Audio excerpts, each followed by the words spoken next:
আবু হুরায়রা রাদিয়াল্লাহু তাআলা আনহু বলেন, রাসূল সাল্লাল্লাহু আলাইহি সাল্লাম বলেছেন, লাম ইয়াতাকাল্লাম ফিল মাহাদে ইল্লা সালাসা। তিনজন শিশু মায়ের কোলে কথা বলেছেন। তিনজন শিশু দুধ খেতে খেতে মায়ের কোলে কথা বলেছে। তার একজন শিশু হচ্ছেন ঈসা আলাইহিস সালাম। দুই, রাজুলুন কানাফি বানি ইসরাইল ইকলাল্লাহু জুরাইজ।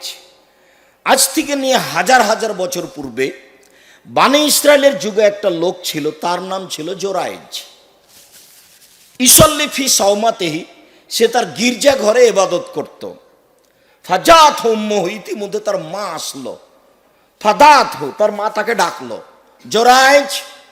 তখন জোরাইজ বলতে লাগলো, আউ উসাল্লি আউ উজিবহা, আমি মায়ের ডাকে সাড়া দিব না সলাত আদায় করব।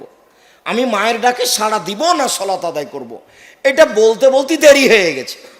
তখন তার মা বদদুয়া করে বলছেন, আল্লাহুম্মা লা তুমিতহা তুরিয়াহু জুহাল মুমিসাত, আল্লাহ তুমি এই ছেলের মরণ দিও না পতিতালয়ের মহিলার মুখ দেখা পর্যন্ত।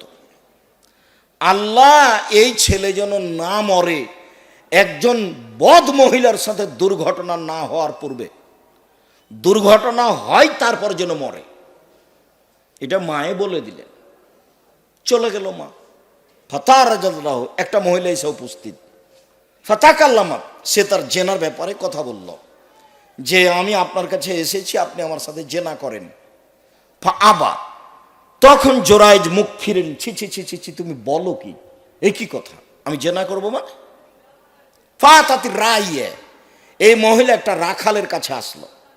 ফাম কানাত, রাখালকে চেপে ধরলো, তার সাথে জেনা করলো। ফাওয়ালাদাত গোলামান, এতে একটা বাচ্চা জন্ম নিল। ফাকালাত হুয়া মিন জোরাইজ, তারপরে বলল, এই জাতি শোনো, দেশবাসী, এই বাচ্চা হলো জোরাইজের। ফাতাহু, জনগণ জোরাইজের কাছে আসলো। ফাকাসসারুহু, জনগণ তার গির্জা ঘরকে একবারে ভেঙে ধুলা ধুলা খান খান করে দিল। ওয়ানজালুহু, তারাটাকে টেনে হেঁচড়ে ঘর থেকে বের করে মাঠে রাস্তায় নামিয়ে দিল। ওয়াসাব্বুহু, তারা তাকে অকথ্য ভাষায় গালি দিল, বেটা তুমি এখানে ইবাদত করো আবার জেনা করো, ও তো আর ঘটনা জানে না, ঘটনা তো মিথ্যে। এইভাবে যে যা পারলো সে তা বলল, গালি দিল, মারলো। ফাকামা, জোরাইজ দাঁড়ালো, তাওয়াদ্দা, ওযু করলো। ওয়াসাল্লা রাকাতাইন, 2 রাকাত সালাত আদায় করলো। ফাতাল গোলামা, এবার ওই দুধের বাচ্চার কাছে আসলো। জোরাইজ বলল, ও দুধের বাচ্চা, মানাবুকা, তোমার বাপ কে? কে তোমার বাপ? দুধের বাচ্চা বলল, আবিয়া রাই, আমার বাপ হচ্ছে রাখাল। হাদিস মুসলিম। আমি আপনাকে এটা দিয়ে কি বোঝাতে চেয়েছি, এটা হলো বানি ইসরায়েলের কাহিনী, হাজার হাজার বছর আগেকার কাহিনী। আল্লাহর নবী বললেন, আমার একটি কথা জানা থাকলে অন্যকে বলো, বানি ইসরায়েলের কাহিনী বলো, মানে বিশুদ্ধ কাহিনী বলো। এই যে একটা বিশুদ্ধ কাহিনী, এ দিয়ে কি হবে? এই দিয়া হলো এই, ভুলেও যেন কোনো বাপ মা ছেলে মেয়ের ব্যাপারে বদদুয়া না করে। ছেলে মেয়ে যদি খারাপ হয়, ছেলে মেয়ে যদি বাপকে মারে, তাহলে বাপ যেন তাড়াহুড়া করে ওযু করে ঘরে ঢুকে আল্লাহর কাছে হাত তুলে দোয়া করে বলে, আমি এরকম ছেলে চাইনি, তুমি আমাকে ছেলে ফিরিয়ে দাও, আমার ছেলে আমাকে ভালো করে দাও। আমার ছেলে আমাকে কেন মারবে?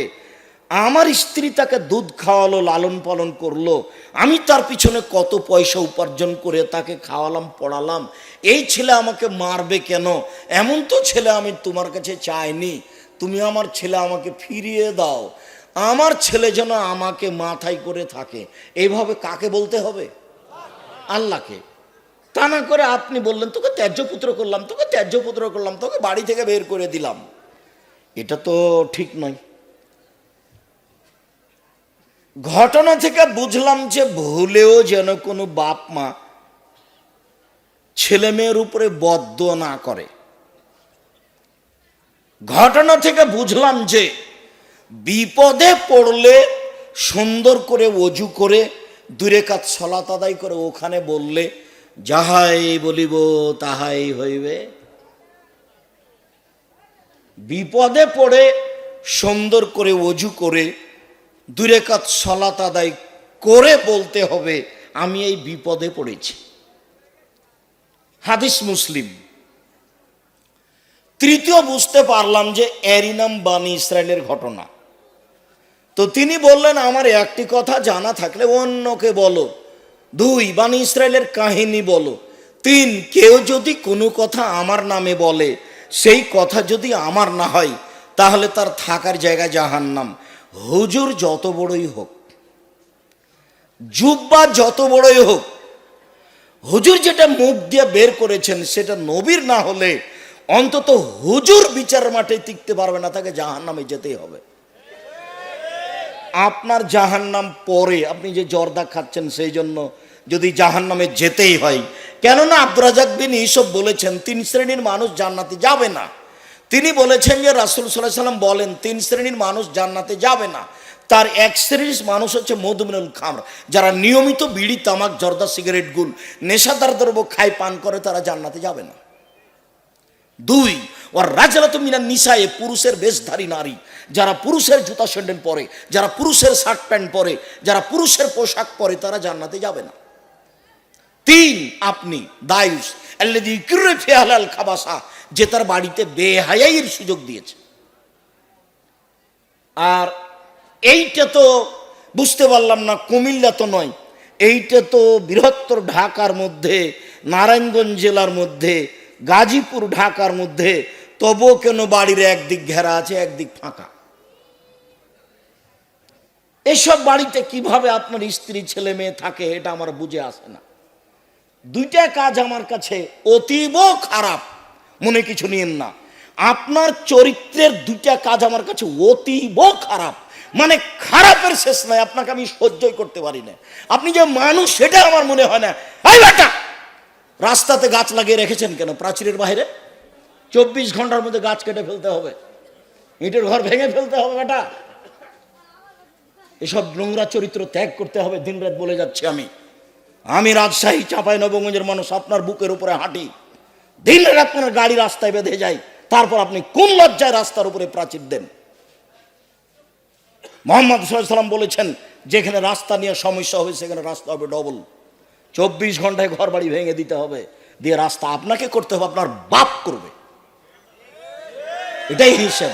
আপনার চরিত্র খারাপ, আপনার আচরণ খারাপ, আপনি রাসূল সাল্লাল্লাহু আলাইহি ওয়াসাল্লামের নীতিতে মানুষই নন। দ্বিতীয় হচ্ছে বাড়ি কেন ঘেরা নয়? বাড়ি কেন ঘেরা নাই? বাড়ি চটছালা দিয়ে ঘেরতে হবে, সম্ভব হলে টাকা পয়সা থাকলে ইট দিয়ে ঘেরতে হবে, টাকা পয়সা বেশি থাকলে হীরা মুক্তা মানিক্য দিয়ে ঘেরতে হবে, বাড়ি ঘেরতে বাধ্য। রাজশাহী চাঁপাইনবাবগঞ্জের ভাষাতে আপনি তো ঘেরবেন, আপনার বাপ ঘেরবে। বাড়ি কেন এমন? বাড়ি কেন এমন মনে কিছু নিয়েন না, আপনার সাথে আমার দূরত্বের কিছু নেই, আপনাকে আমি অনেক ভালোবাসি। আপনার বুকের উপরে আমি লক্ষ লক্ষ কোটি কোটি টাকার জমি কিনছি, আমি চাঁপাইনবাবগঞ্জ থেকে এসে আপনার বুকের উপরে প্রতিষ্ঠান করছি। আপনার সাথে আমার আন্তরিকতা থাকবে না, আপনার সাথে দ্বিমত করে আমি চলবো, এটা আমি চাই না। আপনার সাথে আমার ভালোবাসা থাকবে না, এটা আমি চাই না। আপনার বুকের উপরে শিক্ষিকা এসে, বেটি ছেলে এসে চাকরি করছে, কোথায় তার বাড়ি পঞ্চগড়, কোথায় নীলফামারী, কোথায় কুড়িগ্রাম, সেখানকার এখানে মেয়েরা শিক্ষকতা করছে। 27 জন শিক্ষিকা আছে আপনার বাড়িতে, জামিয়া সালাফিয়ায় কত শিক্ষক আছে, বিশাল প্রতিষ্ঠান। এক জামিয়া সালাফিয়া ডাঙ্গিপাড়া পাওয়া রাজশাহী, জামিয়া সালাফিয়া হাঁটাবো বীরহাটাবো রূপগঞ্জ নারায়ণগঞ্জ ঢাকা, জামিয়া সালাফিয়া আপনার ওই দিনাজপুর, জামিয়া সালাফিয়া আপনার বরিশাল, একাধিক জামিয়া সালাফিয়া দেশের মাটিতে গড়বে, যার এখন আপাতত বেতন লাগে 20 লক্ষ। 3,500 ছেলে মেয়ে আছে, আপনার মেয়েও আছে এখানে। আপনার বুকের উপরে প্রতিষ্ঠান গড়ে আপনার সাথে দ্বিমত করে চলবো এটা আমি চাইনি, আপনাকে আমি উপেক্ষা করবো এটা আমি চাইনি। আপনি আমার কাছের মানুষ, তবে দুটা জিনিসে আপনার সাথে আমার কোনো ছাড় নেই। রাসূল সাল্লাল্লাহু আলাইহি সাল্লাম বলেন বাল্লিগু আন্নি ওয়ালা আয়া, পৃথিবীর মানুষ, আমার একটা কথা জানা থাকলে অন্যকে বলো, এইটা আল্লাহর নবীর আদেশ। পেশাব পায়খানায় গেলে আল্লাহুম্মা ইন্নী আউযু বিকা মিনাল খুবুস ওয়াল খাবাইস বলতে হবে, এটা আল্লাহ রাসূলের আদেশ। কেউ যদি না জানে তাহলে তাকে বলে দিবেন। মসজিদে ঢুকলে আল্লাহ মাফতাহালি আবু আবা রাহমাতিক, আল্লাহ তুমি তোমার রহমতের দরজা খুলে দাও, এই কথা বলতে হবে। কারো না জানা থাকলে বলে দিবেন, এটা আল্লাহ রাসূলের আদেশ। 2, ওয়া হাদ্দিসু আন বানি ইসরাঈল ওয়ালা হারাজ, বানি ইসরায়েলের কাহিনী বলো, কোনো দোষ নেই।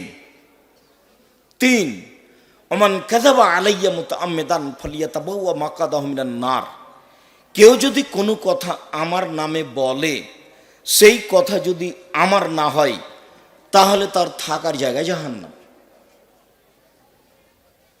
3 নম্বর বাক্য দিয়ে আল্লাহ রাসূল কি বললেন, কোরআন মাজিদটা দেখে উপরে।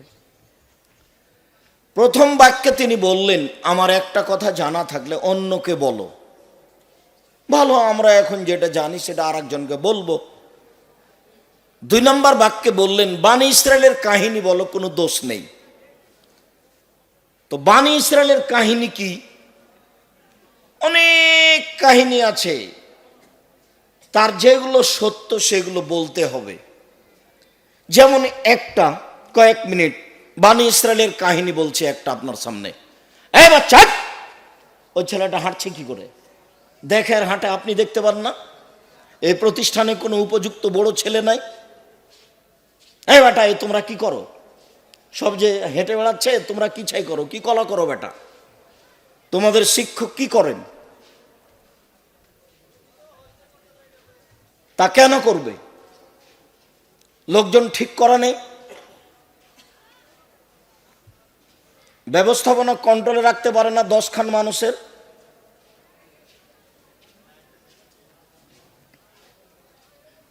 শিক্ষক মন্ডলীর কাছে আবারও অনুরোধ, এইসব পরিবেশ কন্ট্রোল করার চেষ্টা করেন। এই ছেলে, এখানে দাঁড়িয়ে থাকো, এই ভিতর দিয়ে বারান্দা দিয়ে কেউ হাঁটতে পাবে না। এটা মগের মুল্লুক নাকি? এখানে আপনি বাদাম খাবেন আর আমি বক্তব্য দিব, এটা আমার জীবনে ঘটেছে।